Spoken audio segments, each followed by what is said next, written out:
All right, we are currently recording. Welcome and thanks so much for joining us today for another installment of the research webinar series hosted by our team here at the Michigan Virtual Learning Research Institute, or MVLRI. The goal of MVLRI is to expand Michigan's capacity to support new learning models, engage in active research to inform new policies in online and blended learning, and strengthen the state's infrastructure for sharing best practices. MVLRI is a division of MVU, the Michigan Virtual University, a nonprofit organization whose mission is advancing K-12 education through digital learning, research, innovation, policy, and partnerships. MVU is also a parent company of Michigan Virtual School, a supplemental state-sponsored virtual school, Michigan LearnPort, an online professional development portal for K-12 educators and personnel, and MyBlend, a blended learning initiative providing K-12 schools with resources, products, and services to personalize learning options for their students and improve student achievement.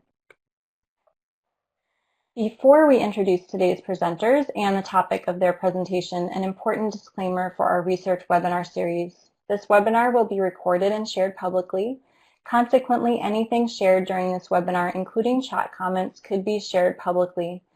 This webinar may represent a presenter's or an attendee's personal views, opinions, conclusions, and other information which do not necessarily reflect those of MVU or the Michigan Virtual Learning Research Institute and are not given nor endorsed by MVU or MVLRI unless otherwise specified. So today we are honored to have Ingle Larkin, Lori Brantley-Diaz, and Anissa Loki-Vega here with us from Kennesaw State University, obviously joining us virtually, talking about job satisfaction, organizational commitment, and turnover intentions of K-12 online teachers. And I do have to apologize because I do believe I only have Ingle Larkin's bio, but if the other two could please chime in after I'm done introducing Ingle, that would be wonderful. So Dr. Ingle Larkin recently completed her doctorate in instructional technology at Kennesaw State University, congratulations, where she serves as a part-time assistant professor in the Department of Instructional Technology. Her research interests are in K-12 online learning, particularly in the areas of preparing, mentoring, and retaining K-12 online teachers. Ingle also works as a science teacher for Cobb County School Districts in North Metro Atlanta. Her co-presenters are Dr. Lori Brantley-Diaz and Dr. Anissa Vega, both associate professors in the Department of Instructional Technology at Kennesaw State. The research in today's presentation and their recent publication in the Online Learning Journal was generated from Ingle's dissertation research study, where Dr. Diaz served as the committee chair and Dr. Vega provided content area expertise. So I am going to hand it over to them. Thank you all so much for joining us. We're looking forward to your presentation. Thank you, Dr. Kennedy, for the introduction and also for inviting us to share our research with you this afternoon. So as Dr. Kennedy said, this is just a small portion of a larger study. So we'll be looking at satisfaction commitment of K-12 online teachers. And the problem, or the premise of this study arose from when we look at the long-term trajectory of keeping online teachers in the classroom and employing them to meet the needs of our virtual learners. How long are they going to hang around? How satisfied are they? What's their commitment level, and what's their turnover intention? And this becomes a particular concern when we look at the historical attrition rate of traditional teachers, where for the last 3 or 4 decades we've seen them leaving at rates of 30 to 50% upon entering the profession. So how is that going to apply to the online world? And will we see the same crippling effect of a mass exodus of teachers where we're caught in this cycle of constantly rebuilding our faculty as the teachers who are departing take with them their expertise that they had learned on the job?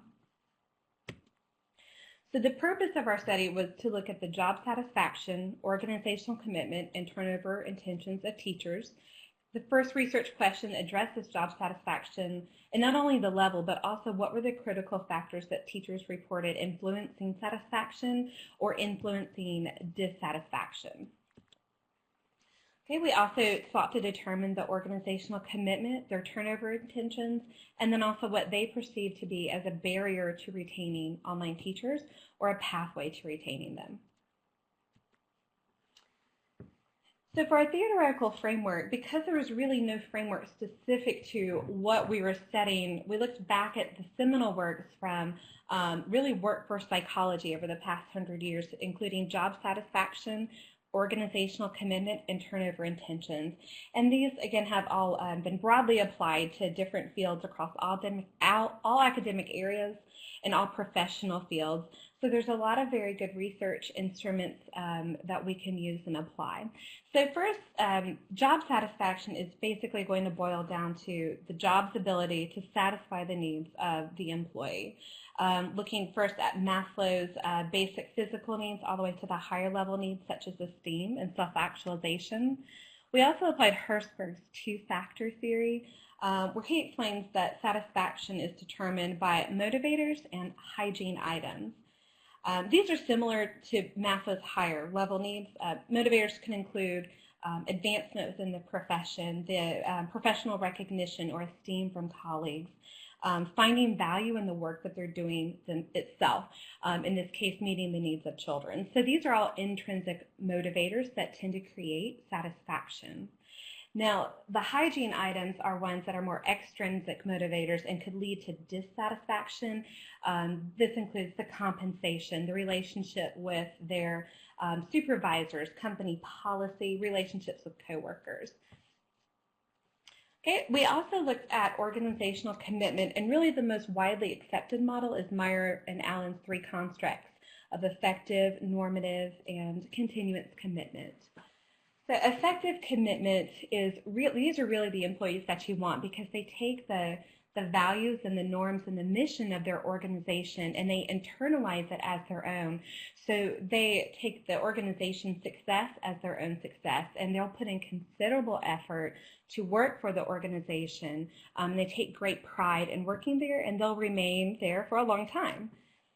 Normative commitment are employees that really work out of loyalty and obligation because they value the benefits they receive. So it's more of a transactional relationship. They stay on the job because maybe they like the benefits or they like the job or they like the compensation. So they're going to hang around to keep those. And then lastly, we have continuance commitment. And these are your employees that stay really because they don't have any other option. They don't necessarily want to work there, but it's too costly for them to leave. Maybe they don't have other professional alternatives. But as soon as one becomes available, then they're going to be the ones leaving. And then lastly, turnover intention is how we measure teachers' intention to leave based on the theory of reason, action, and planned behavior, which really states that your intention to perform the behavior is the best proxy or estimate of actual behavior. And so therefore, cognitively withdrawing from your organization is the best predictor of actually leaving. And so again, those are the three theories that we use to frame our study. They have very similar, some very similar determinants, but both satisfaction and organization tend to lead to a turnover intention. Organizational commitment, though, is considered a little bit more stable because job satisfaction could be influenced from the day-to-day ups and downs of work. So the method, we used a mixed method study with a sequential explanatory design where we predominantly collected quantitative data and then used qualitative data through a focus group just to expound upon the findings from the first phase of the study. Our context was that we were bound to one single southeastern state. We appealed to K-12 online schools that were public, private, charter, for-profit, and not-for-profit. It was a proposed samples of K-12 online employees who were either full-time or part-time and had at least 1 year teaching experience, whether it was in traditional or online education. Okay, so before we move on, were there any questions about the context of the study? We haven't had any questions yet, Ingle. Okay, all right, well, I'll just roll into the survey. So there was no survey really set up for teacher satisfaction in the online world, not one that we could find in the literature review. So we had to create our own, borrowing most heavily from Bolliger's online instructor satisfaction measure, which was really written for higher education, and then Meyer and Allen's organizational commitment questionnaire. So we had 30 satisfaction items, 2 of which were open-ended, the 18 organizational commitment questions, which were completely unmodified, because they had a very, very high internal consistency and reliability, so we kept them as is, and then 5 turnover intention items. So satisfaction was measured with a 5-point Likert scale anchored by strongly disagree to strongly agree. Our critical value here was a 3, which is the midpoint on a Likert scale, and our p-value is 0.05. And then for the ease of interpretation, we took all of the points and made a percentage.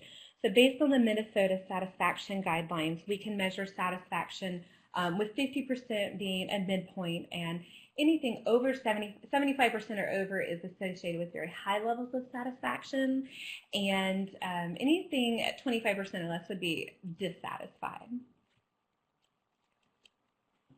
Commitment was measured very much in the same way as satisfaction, with a critical value of 3 on a 5-point Likert scale.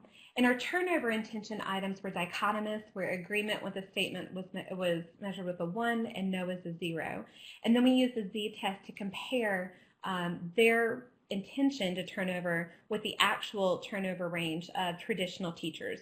So using that range of 30 to 50% turnover, we went with the most conservative value. Therefore, our critical value was 0.3 for 30% turnover in the traditional field as our basis of comparison.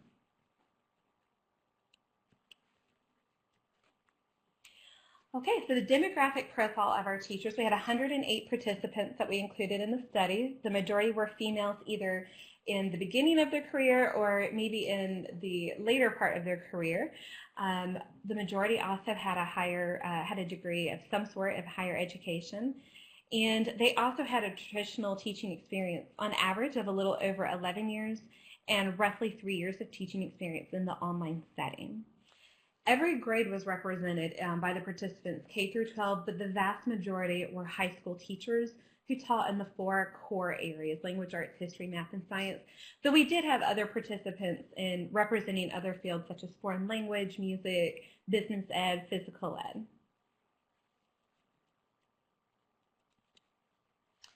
Okay, so for our results, the first research question was the level of job satisfaction? And the average, the mean score on the Likert scale was 3.69, and that was statistically significant. When we look at the percentage points, the points 103 out of 140 would register as 74% overall satisfaction. So when we go back to the MSQ guidelines, these teachers are really highly satisfied. They're just shy of highly satisfied at 75%. So this is very good news. Now we can break this down by scale score. So we had groups of questions, and the first scale, which was the highest, is the affordances scale. And these are the benefits that teachers receive from teaching online, such as the flexibility of not being bound by time or location. And this was highly satisfying to them. Courseware and instruction means the content that they teach, how the course is hosted and delivered, and also their ability to modify the course, repair the course, or supplement the course. Institutional support means the support of their administrators, their guidance counselors, the technical support, the timeliness of that support, and also the compensation they receive. Their overall satisfaction is pretty self-explanatory. These are questions that just directly measured, I am satisfied with teaching online.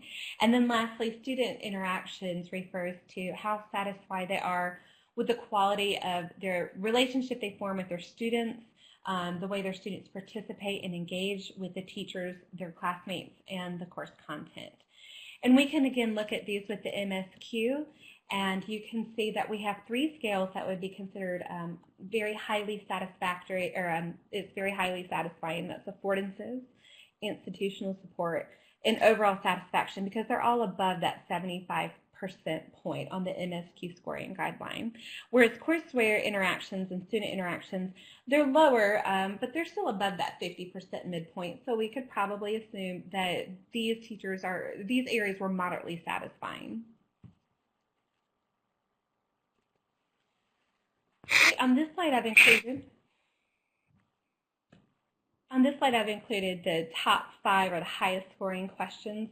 And if you notice, the scales are included, and they're all affordances, institutional support, or overall satisfaction, which is exactly what we saw in the bar graphs on the previous slide.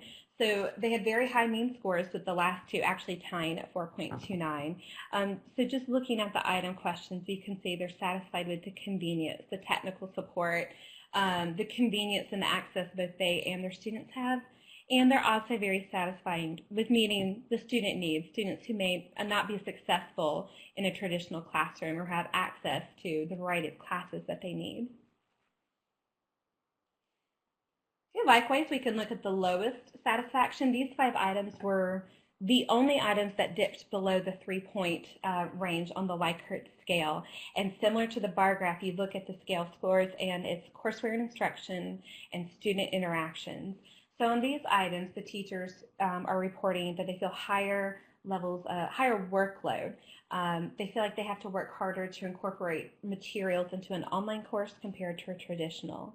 They also miss face-to-face interaction with their students, or feel that their students may be somewhat passive when they're learning online. All right. When we look at the open responses, the teachers were asked, what factors encourage you to keep teaching online? And we had 196 responses for both encouraging and discouraging. 72 individuals mentioned something about flexibility, the affordances of being able to go anywhere and teach from anywhere at any time. Meeting student needs, having limited student discipline problems, and having positive relationships with the students, the parents, and also their professional community. These were the top 5 most mentioned encouraging factors that the participants feel, in their own words, will encourage them to stay in the online classroom. And then the discouraging factors, compensation by and large was the chief complaint, which we'll actually discuss that a little bit more in the qualitative section. But what I found interesting was that the second highest, just after compensation, was 32 mentions of none, nothing. They loved everything about teaching online. They had no complaints, and so they didn't have anything to say in this area. Others mentioned missing face-to-face contact with students, workload, and then that teaching online and preparing, grading, interacting, and calling students is very time consuming. So just to sort of summarize and wrap up the satisfaction portion of the survey, we see on the left what's most satisfying, and on the right we have what is least satisfying to our online teachers, whether reported by the Likert scale items or the open response. All right, Dr. Vega, are there questions for me at this time? Yes. We have one question from Christopher, who wanted to know if you were able to compare new online teachers versus an experienced online teacher who has more than 1 year experience. Okay, that is actually an excellent question, and that will actually come up in the limitations, Christopher. And the answer is no, because our population of brand new teachers was so very small that we really couldn't really make any meaningful data out of the brand new teachers, particularly because while we do have maybe teachers new to online teaching, they weren't necessarily new to teaching in general in the traditional sense. So that was definitely an area that in the future, if I could have a larger sample size, I would love to evaluate from that angle. And Christopher is typing right now, so if you could just wait a moment. Oh, sure thing.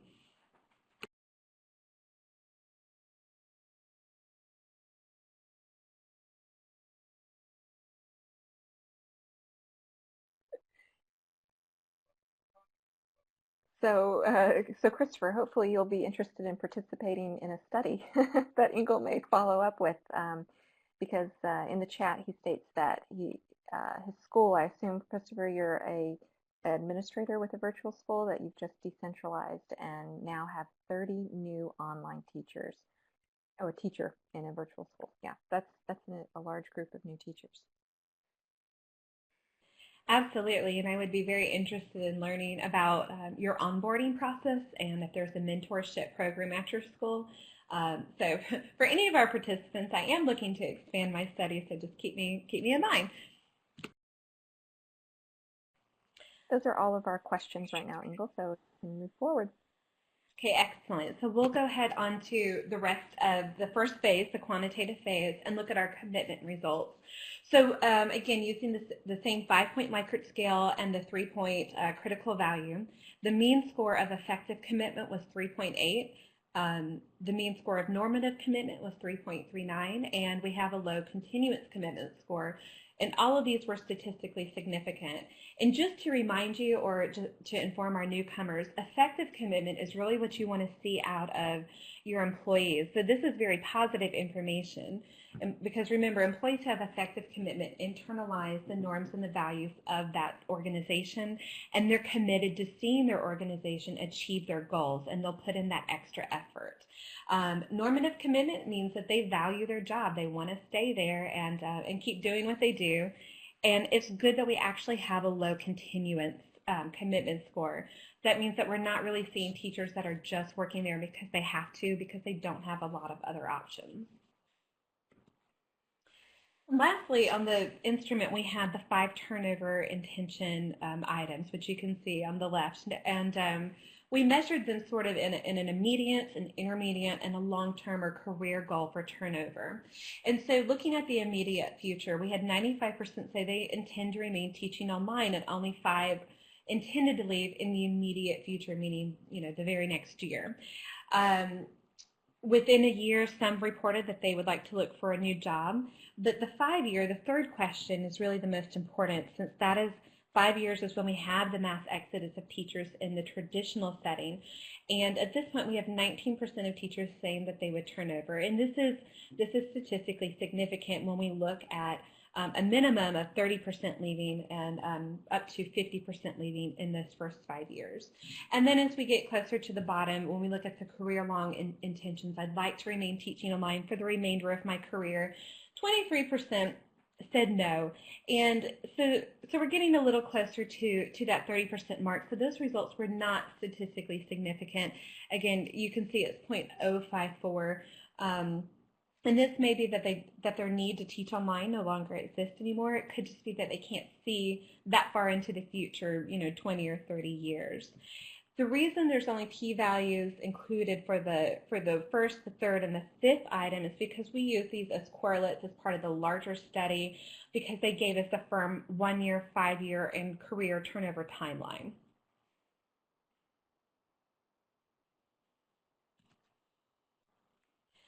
Okay, that wraps up the quantitative survey phase of the study, so I'll be glad to take any questions about that portion before moving on to the focus group phase.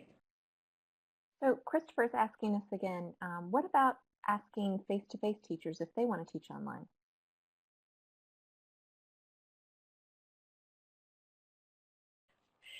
That's a question that I actually did not explore. I didn't work in this particular study. I didn't work with any traditional teachers or any teachers in the traditional classroom wanting to move online. So that would be an interesting angle to explore if they're interested in doing that. And on top of that, I would also like to add maybe why they're interested in doing that, because I think that motivation piece might reveal a lot of information about the turnover timeline. We have a few folks who are typing up some questions, so if you can just wait a moment. Absolutely.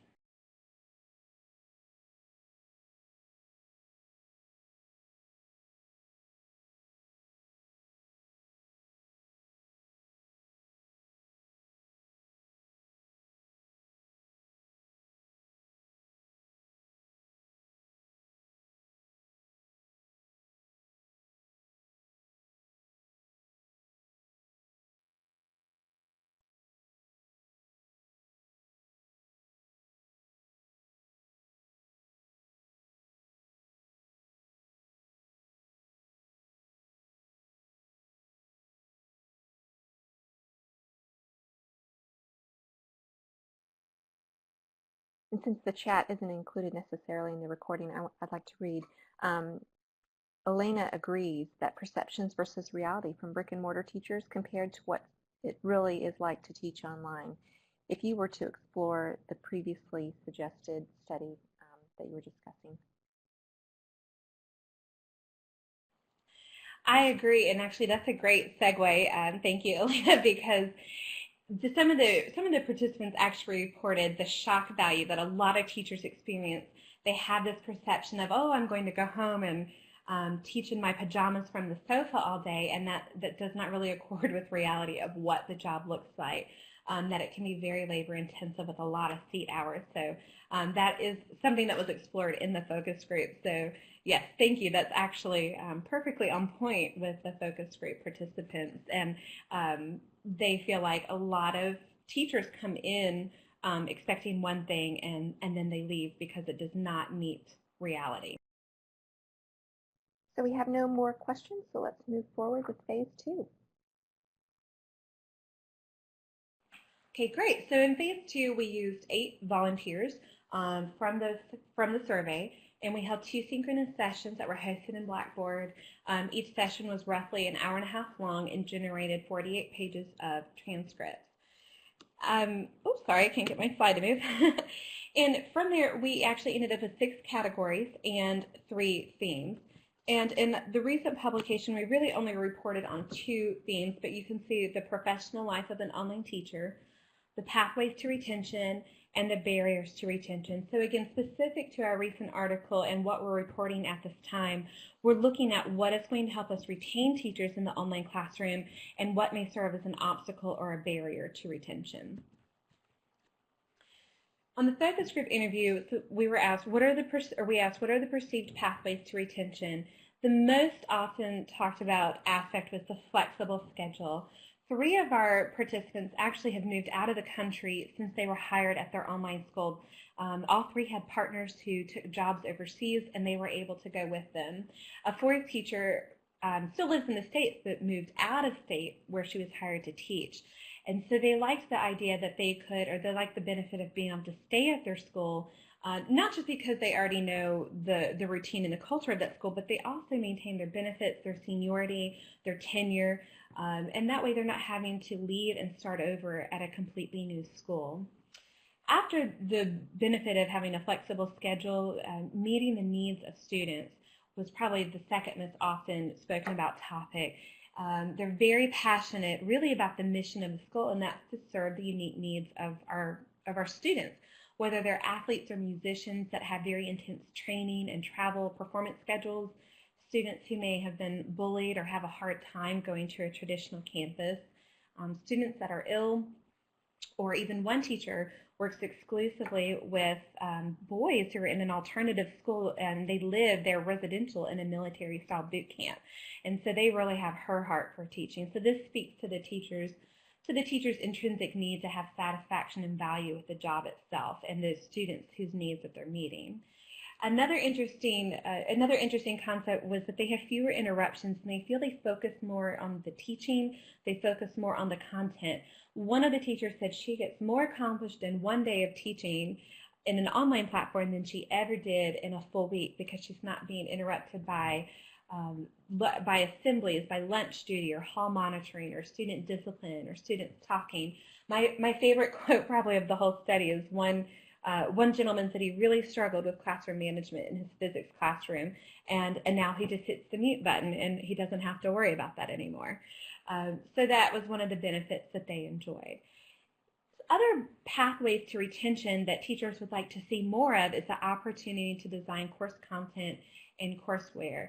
Depending on the school that our participants represented, some have more access or flexibility to modify courses or supplement the content than others. And teachers who have the opportunity to build or to rebuild old courses found great satisfaction. In fact, 2 of the participants said that they are more satisfied designing than they are teaching. That is their favorite part about their job. They also would like more interaction with students and teachers in a face-to-face setting. Now this is going to look different depending on the school type. If it's a district or a state school, you might actually be able to incorporate field trips. And one school, which is a K-12 school, The participants said they had more than 200 field trips in the past year, but again, that's because it's a local online school.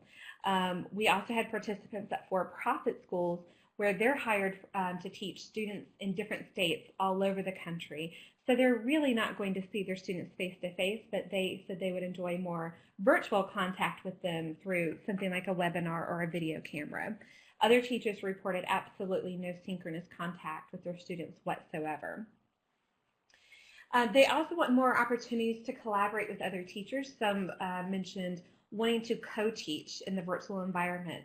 Some schools have campuses where they have an open campus for a day that students can report to, and they like being able to pop in on other teachers' classrooms or, again, collaborate with them, or have professional development sessions that are in person, or even just an annual conference or retreat. Goes a long way towards building that professional network. When asked what they perceived as barriers to retaining online teacher, again, by and large, it was compensation, and this was a very eye-opening component for me. We all know that no teacher will ever be paid enough money, but when they started explaining the compensation scale, they reported that they took a hit or took a loss of their income anywhere from $10,000 to $15,000, which is a huge chunk to lose when you move online. However, that disparity is compounded more when we look at the fact that these are 12-month employees. So really the disparity is even greater considering that they're making less money and they're working 2 extra months that traditional teachers are not. Another concern was that their income was very, very unpredictable, largely because they're paid per student, and there's a mathematical formula for how many students enroll in the class, how many are still there at the midpoint in the semester, and how many have successfully completed the course by the end of the semester.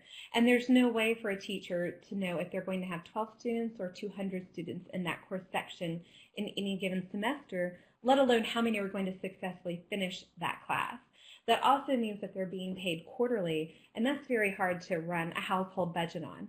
So a lot of teachers who taught part-time, they actually teach full-time in a traditional school, and this is their fun money because they know they can't count on the income. They're too scared to go into the online classroom full-time because they don't know how they'll make their ends meet. There is also limited income growth potential.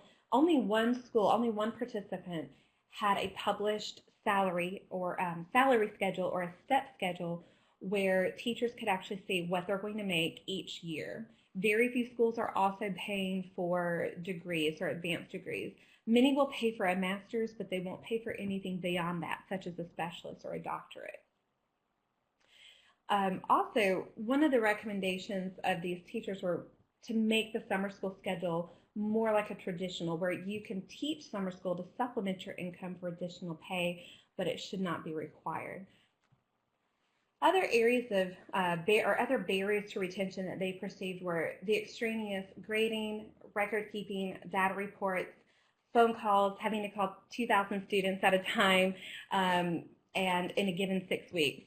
And that alone could take up your entire work day. It's just trying to get phone contact with parents and teachers who really don't want to talk to you. A lot of the data points and record keeping could be done, they feel like through the computer, it could be automated. So they feel like they're losing valuable time that they could really spend focusing on students and their needs. And speaking of student concerns, inactive or truant students was a great concern. A lot of the students who come to online schools have had problems in traditional schools with maybe attendance, or they're not academically successful, or they've been in fights and therefore they've been expelled. And so they enroll in online schools thinking they'll escape some of those troubles, but a lot of times they just come with them, or they feel like they can kind of fly under the radar and hide out in an online school and be anonymous. One of the individuals in the focus group said he had 500 students on his roster, and of those 500, 200 were actually rollovers from previous semesters who really never logged in or completed coursework, so they stay on his roster until they do. And other areas of concern that they're maybe not quite barriers, but the teachers have concerns and questions about things that surprise them: their physical health, they're sedentary. If they had the traditional experience, they're used to being on their feet all day, and now they're sitting in a chair. The majority of participants reported needing glasses now that they sit in front of the computer so much.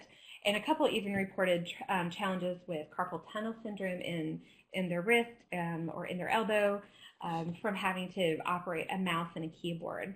It's actually such a concern that the campuses that, the online schools that have physical campuses have brought in yoga balls for the teachers to sit on, and they've also purchased the standing desks. And those teachers who work at home, several of them report of having timers on their screen, so when they're logged into the system, every 20 minutes they get an alert and a screen freeze, and it tells them to stand up and stretch. It reminds them to get up. And then lastly, they have concerns about the teacher evaluation system. As more states and more districts are pushing for more teacher accountability and also pay for performance, the teachers are looking at the evaluation system and they're saying, how does this apply to us? How are we going to be evaluated? How are we going to be paid? At this point in time, all of the participants who were in public schools, public virtual schools, were being measured with the same instrument that the traditional classroom teacher is being measured against. And the two just don't quite match up. They do a lot of the same things, but not necessarily in the same way. So that's a concern as we continue to look at more teacher accountability and pay for performance. Okay, this is actually the last slide or the last section of the qualitative portion. So if we have any questions now. We do. We have one question back from the slide just before this one. Christopher was referencing opportunity to edit courses, and he was asking, is this because they don't know how or administrators will not allow them to? Okay, excellent question, and it's actually because they're not allowed to. They want to. It's not so much a technical or a training. They want to either be able to, something as simple as fixing a broken link. Some schools, the teachers had wide open access to editing the content. Other schools, if they just wanted to copy and paste a different link into the course management system, they actually had to send in a tech request. Just, again, something as simple as a copy and paste of a broken link, or perhaps a supplemental site or something that the teacher feels is better, going to serve the needs of their particular students. Now, they did say that technical support was very quick, that they always got it back within 24 hours. But again, that's very frustrating to not be able to do something that simple. And then again, we had other teachers who were hired only to redesign courses. So instead of teaching for a semester, they got to build or rebuild a course. And then Christopher also followed up on your other slide related to barriers. And that was that in British Columbia, Canada, actually face-to-face and online teachers are paid the same, which is different from the group that you studied. Could you say that last part for me one more time there? What is the same? The face-to-face and online teachers are actually paid the same. So their compensation is equal, whereas it's different from what you found in the group that you studied. Yes, that's actually very interesting. I will say that the teachers that I spoke with that were affiliated with a state school, they were more satisfied with their compensation. They were the only ones who had some type of salary schedule. The rest of them just get paid an amount, and they may get paid that same amount for 5 years with no indication of any type of raise. But again, the ones who are state affiliated, not district but state, they were the most satisfied because they had predictable income and they get paid on regular increments such as monthly or every 2 weeks at a reasonable rate, very comparable to what a public classroom teacher would make.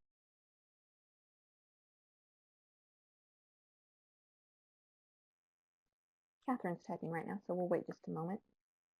In terms of health, did you find out anything from the teachers about support systems in that regard, such as wraparound supports for stress reduction, meditation, yoga? Did they talk about what might request from their programs in that regard?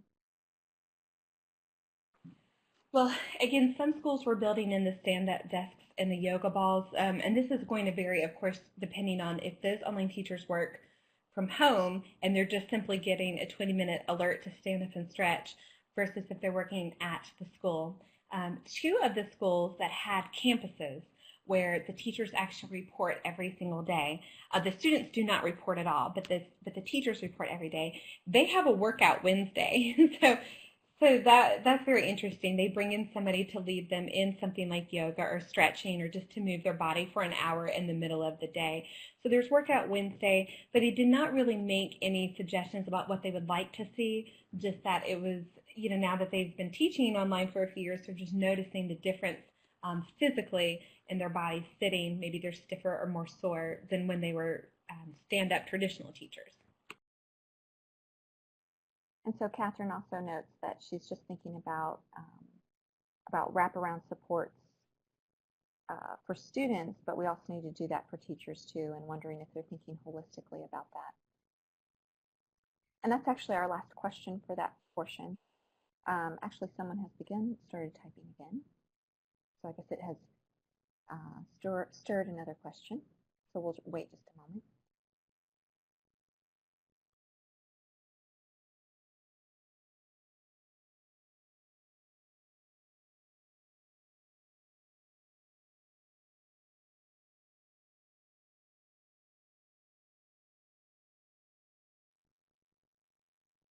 And Elena is typed letting us know that stationary bikes for students who come to live work days with teachers, so I guess that's face-to-face interactions, twice a month they can use those bikes. Oh, and they work with their laptops. That's fantastic. That is amazing. I would actually love to see that.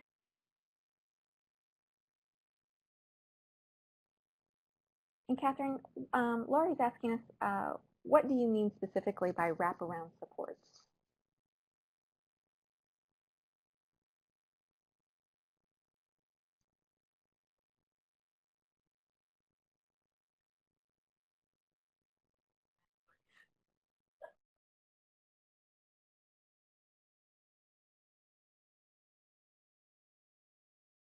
Okay, so wraparound meaning anything that's outside of the premise of learning. Sure, a holistic perspective.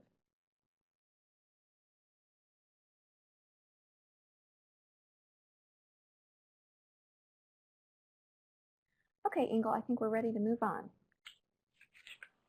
Okay, great, and thank you, Dr. Kennedy, for also explaining that, because I had not heard the term wraparound support. So thank you.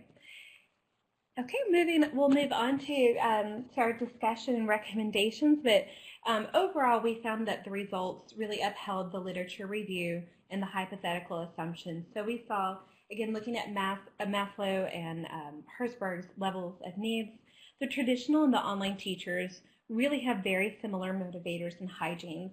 The motivators were very intrinsic, such as gaining prestige, being recognized in their field, given the opportunity to have an individual professional identity by influencing the coursework or the courses that they teach, building close association with their peers and their students, valuing the task itself, again, really meeting the needs of those students who may not be supported in a traditional sense or in a traditional classroom. The motivators tend to really align with the effective commitment score. Remember, these are the employees who really internalize the values and the mission of their organization. And when we look at teachers' desire to and they gain satisfaction from meeting the needs of these students, that's really what's at the heart of online teaching, is being able to reach every student no matter where they are and no matter their circumstance.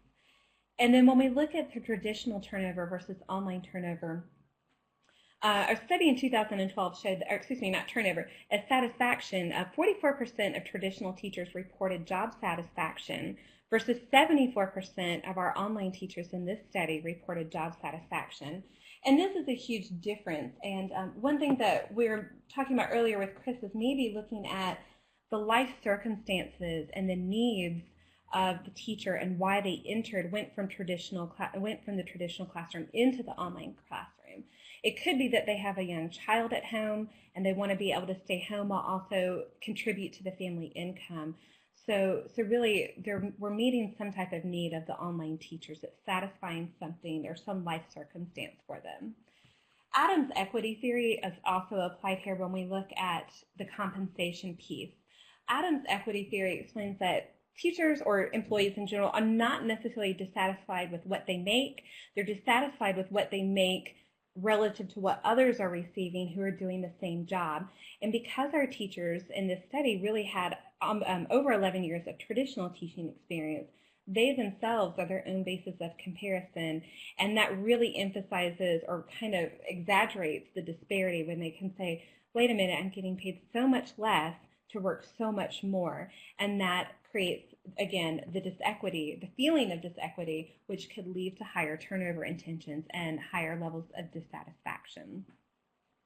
And then when we look at teacher attrition, the 5-year intentions of our online teachers, 19%, is much more promising than our typical range of traditional teachers of 30 to 50%. And while trying to protect the anonymity of our participants in our state that we surveyed here, I will say that in the months after the study was wrapped up, the state in which the study took place put out a statistic, and actually the turnover rate in that state is, as of 2015, is actually much closer to the 50% range than it is to the 30% range. So that would really make our results even more statistically significant, but we did not know that at the time. So we wanted to be conservative and use that 30% as our critical value, when in actuality it's really closer to the 50% end of that range. So again, 19% said that they would leave in 5 years, and this is more promising than what we're experiencing in the traditional setting right now. The limitations of the study include that, again, there was really a lack of seminal or foundational studies that are specific to K-12 online teacher turnover and attrition. So we really had to look at traditional teacher attrition and also online teacher attrition in a higher education setting, and try to make up our own instruments and form our own theories around that. We used a small convenient sample, so it lacks generalizability, the self-report instrument. There was a lack of follow-up. We are only measuring intentions and not actual behaviors. It would be really interesting if we could actually follow up with these same participants in 5 years to see if they actually left or if they actually remained in the field. The average participant was past the critical 5-year of attrition, meaning that teachers typically leave in the first 5 years. Well, our teachers have already been teaching for almost a dozen years, and so our population really may be over-reporting satisfaction relative to the whole population of online teachers, because these teachers are already invested in the system. Maybe they already have some type of tenure or benefits towards retirement, so they're already professionally committed. And then lastly, we had a low reliability on the institutional support scale of 0.51. So this is an area that we'll have to refine on the survey before we can take it to scale and implement it again. And I'll actually make some recommendations for that in just a moment. The practitioner recommendations for our school leaders are to try to address compensation, reevaluate that formula so that they can figure out a steady and predictable income. I'm not even suggesting they increase the income, but just so the teachers know what they'll be making and that they'll be paid in reasonable increments instead of every 2 to 4 months, at least a monthly paycheck. Also, to have some type of published salary schedule with opportunities where they can see the income growth potential, and to consider compensating for summer separately than like the whole year, more similar to a traditional classroom where teaching summer school is supplemental pay. Allowing teachers input or design opportunities for the content in the courseware would be very helpful, again, in creating that professional identity and fostering their creativity, and providing opportunities for face-to-face interactions for both students and teachers, whether it's an on-campus day, whether it's field trips, or even just virtual meetings for those schools that are separated geographically from their students. Having interaction during the mentoring and the onboarding process of new teachers would also be suggested. And finally, for future research, what we have in progress at this moment, as I mentioned at the beginning, this is really just one piece of a larger study, but we're working on a predictive model of turnover where we take the satisfaction, the commitment, and also the participant demographics, and we use them as moderating variables to try to make a prediction of what is the profile of a teacher more likely to stay and more likely to turn over. And hopefully those characteristics can be provided to online schools so maybe they can combat attrition at the onset during the hiring process. We also know that our participants, the majority of them were mentored when they were hired to teach online, but what we don't know is what were the models, the frequencies, the durations, and the medium of that mentorship. And it would also be interesting to see what's the success rate of those mentorship programs. Do you have more teachers staying online or leaving? And that way we can identify the best practices and disseminate that information to other schools. We don't have any long-term attritional data that you would see in a traditional setting, whether at the state level or the national level. There's a lot of turnover information for K-12 traditional students. We just don't have that yet in the K-12 field, or at least it's not available to me. Maybe schools aren't releasing it yet. But I think that looking at those patterns as the reports begin to get published would be very informative. We need to refine that institutional support scale, and my recommendation is removing the compensation piece from it, because the teachers were actually very satisfied with the support they received from their administrators, their counselors, their technical support, and also the timeliness of that support. Those were all very highly rated in satisfaction, but the compensation was not. So perhaps removing it or making a subscale would increase the internal consistency of that scale. And then lastly, the school governance types, we learned this by mistake. We left this as a multiple selection option on the survey, and so they could choose, I'm public, I'm not-for-profit, I'm a charter school, I'm a district school, and it created so many unique combinations we couldn't do anything with the data. So when re-implementing this instrument, we would actually make this, maybe create 4 or 5 kind of generalizable governance or funding types. That way we can make more meaningful sense of the data. Is there a particular model that has less satisfied teachers, or they're experiencing more turnover? And what can we do about that? But again, we just kind of left that wide open to include everyone and everything, and it just created way too many options. Okay, and so at this point, I would love to take any questions about the study. We don't have any questions yet, Ingo. Hopefully someone will pose a question.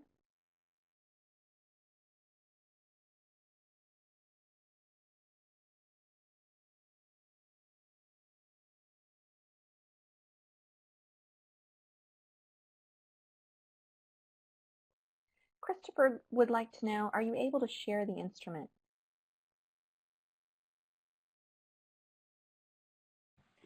Absolutely. I'd be glad to share the instrument with you if you'd like to either put your email address in the message here, or in the next slide I'll put up my email address, and you're welcome to email me. I'd be glad to send it to you.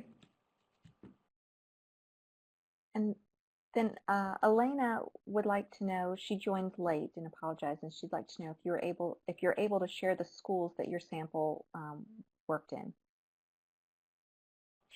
I can't share the specific schools, but I can tell you that we had state level, district level, charter, for-profit, and not-for-profit schools participating.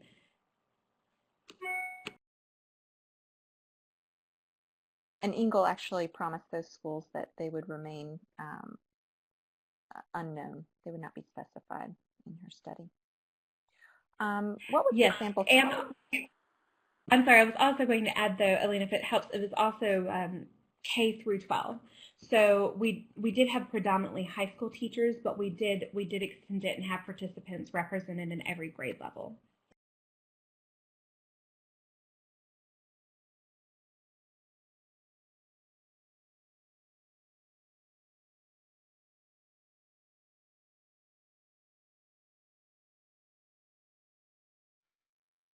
What is one of the most burning research questions you have coming out of the study that you'd personally like to pursue?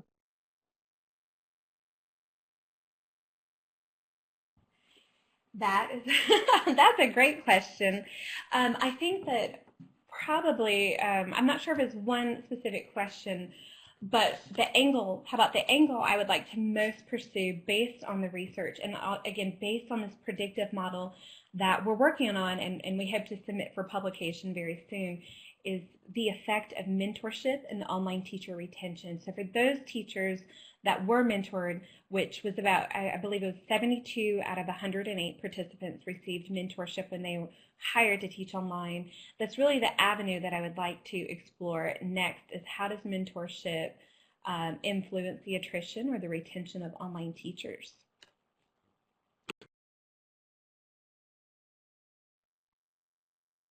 Oh, Ingle, did you mention your sample size? I believe it was 108. Yes, my sample size was 108 and it was bound to one single state in the southeast. We still have several people typing in questions.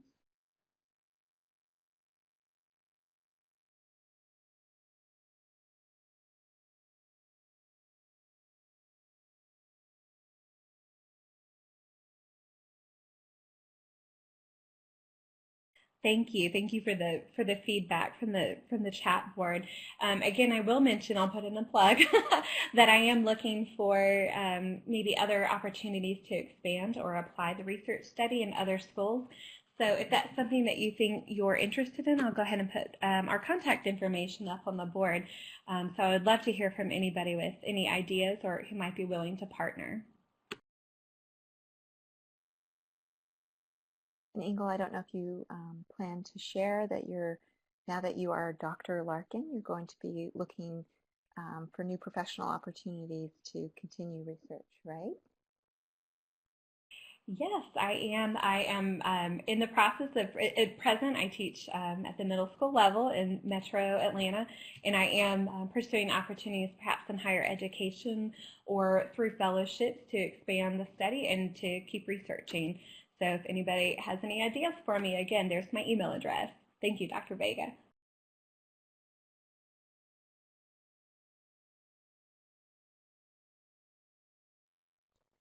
Perfect. I think we have time for about one more question before we have to wrap things up. Does anybody else have another question for our presenters?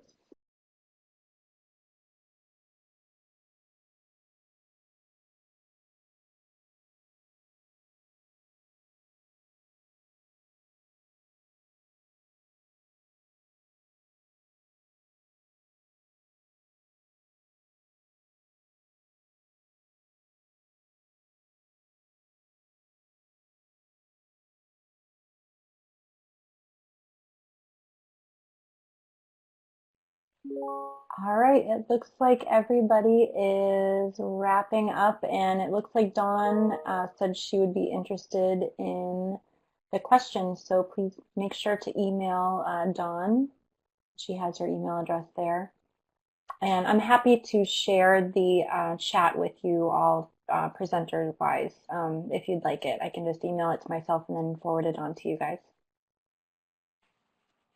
That would be great so I can review it. Thank you very much. Yep, our pleasure. Well, thank you so much again to all of our presenters, Ingle, Lori, and Anissa. We hope to have you back real soon with another session for another research project you're working on. So you're always welcome back. Thank you so much. Just a few. Thank you. Yeah, our pleasure, our pleasure. We do have some opportunities if you'd like to share out. One is our MVLRI podcast, Virtual Viewpoints. We try to do about 1 or 2 per month. And then the guest blogger program, you're welcome to write up any of your research and share it out on our guest blogger program. And those can be things that you're working on that you haven't fully thought through and just want some feedback on, or they can be fully done present or publications. So it's totally up to you. And of course, here's how to get in contact with us, MVLRI at mivu.org. You can sign up for our mailing list as well. And there's our Facebook, Twitter, LinkedIn, YouTube, and webinars listed here. So thank you all again, and we hope to see you real soon. Enjoy the rest of your day.